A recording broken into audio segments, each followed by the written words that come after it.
Hey guys, আসসালামু আলাইকুম, it's me Mohammad Danish and welcome to my new video. So guys, আপনাদেরকে কিন্তু আমি লাস্ট শর্ট ভিডিওতে জানিয়েছিলাম যে আমরা একটা ঈগল পাখি রেস্কিউ করেছি। তো এই সেই ঈগল পাখিটি, এটাকে আমরা প্রায় 2 দিনের মতন আমাদের বাসায় রেখেছি। আর আজকে হচ্ছে সেকেন্ড দিন। আর মানে ও একটু মাশাআল্লাহ আগের থেকে অনেকটা হেলদি অ্যান্ড অ্যাক্টিভ লাগতেছে। আর আগে যেহেতু একবারে দেখেছিলেন যে সুন্দর করে চুপচাপ বসে থাকতো, আর আগে তো একবারেই হাঁটতেও পারতো না, এখন আস্তে আস্তে দেখলাম যে সে হাঁটতে পারে। সো আমরা তাকে কোথায় রেখেছি সেটা আপনাদেরকে একটু দেখাই, আসেন। আর দেখতেই পারতেছেন সে সুন্দর করে আমার হাতে বসে আছে। আমি কিন্তু সেফটির জন্য হাতে গ্লাভস ইউজ করেছি। বাসায় যে গ্লাভস ছিল সেটাই আমি, একটু হলেও সেফটি তো হবেই, তাই আমি ইউজ করেছি। আর এটাকে আমরা আপাতত এখানে এই রুমটার মধ্যে রেখেছি।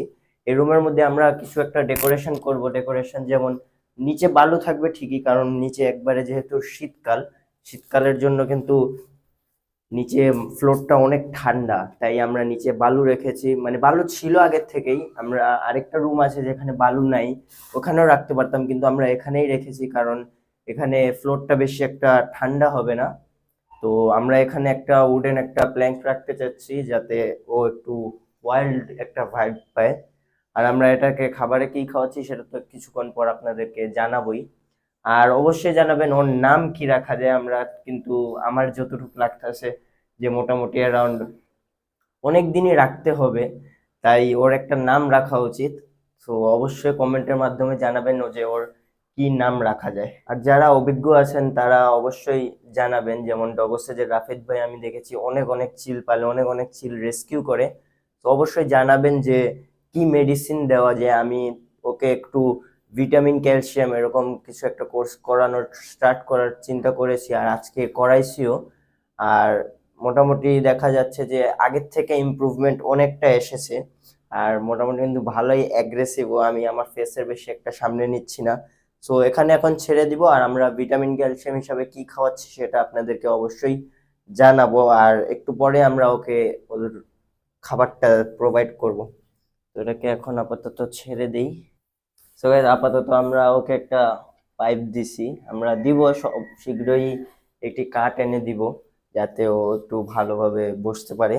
আমরা তাকে একটি কাঠ দিয়েছি, আর উপরে ছিল, আস্তে আস্তে নিজেই দেখলাম উঠলো। সো এখন আমরা তাকে খাবার দিব তার। সো চলেন খাবারটা রেডি করা যাক। তো এই মাত্র খাবার নিয়ে আসলাম আমি। আর তার খাবারের মধ্যে আমি বাজারের থেকে, নর্মাল মুরগির দোকান থেকে যা মুরগির মাংস কাটার সময় বেঁচে যায় সেগুলোই নিয়ে আসছি।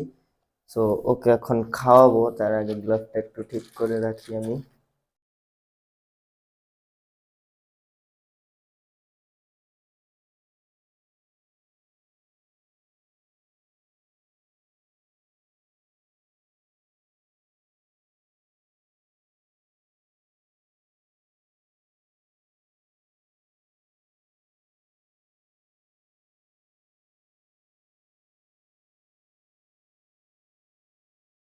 ওকে ভাবলাম একটু ছাদে নিয়ে আসি, ছাদে নিয়ে এসে মানে একটু আবার আকাশটা দেখাই, দেখি ওর উড়তে মন চায় নাকি আবার।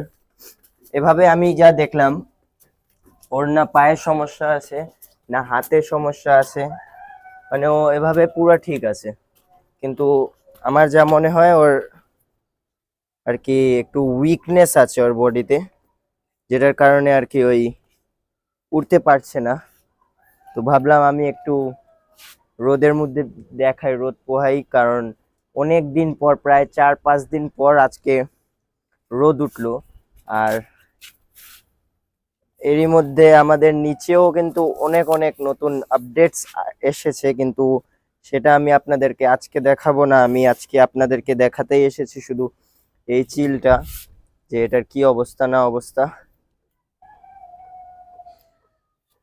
আগের থেকে অনেক ইমপ্রুভমেন্ট আসছে, আপনারা শর্ট ভিডিও দেখলে বুঝতে পারবেন যে ও আগে একবারে পুরা নর্মালি নিচে হয়ে বসে থাকতো, ও একবারে হাঁটতো না। এখন নিচে ঘরের মধ্যে ছাড়লে আর কি অনেক দৌড়াদৌড়ি করে, অনেক হাঁটাহাঁটি করে, মানে বোঝা যাচ্ছে যে তার ইমপ্রুভমেন্টস আসছে।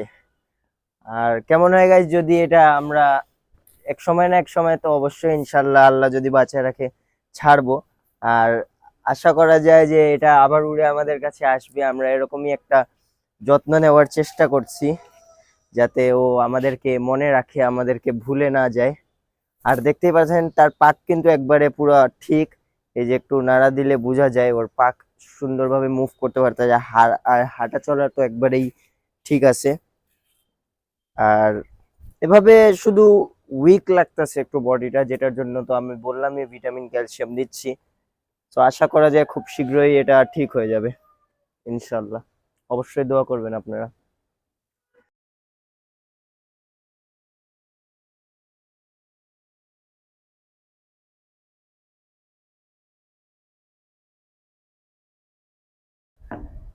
তো guys, আজকের ভিডিওটি এন্ড করব এখানে। ভিডিওটি ভালো লাগলে অবশ্যই লাইক, শেয়ার এবং সাবস্ক্রাইব করে দিবেন। আর ওর নামের জন্য তো আমরা বললামই যে ওর নাম কি রাখা যায়, সেটার জন্য অবশ্যই কমেন্ট করবেন। আর ওর আর কি সুন্দরভাবে রূপচর্চা করতে পারি, রূপচর্চা না আসলে আর কি কি খাওয়াতে পারি, কি ভালোভাবে রাখতে পারি, সেটা অবশ্যই আমাদেরকে জানাবেন। আর যে রুমে রাখছি সেই রুমটা কেমন হলো সেটাও অবশ্যই আমাদেরকে জানাবেন। ভিডিওটি ভালো লাগলে লাইক, শেয়ার এবং সাবস্ক্রাইব করে আমাদের পাশেই থাকবেন। আল্লাহ হাফেজ।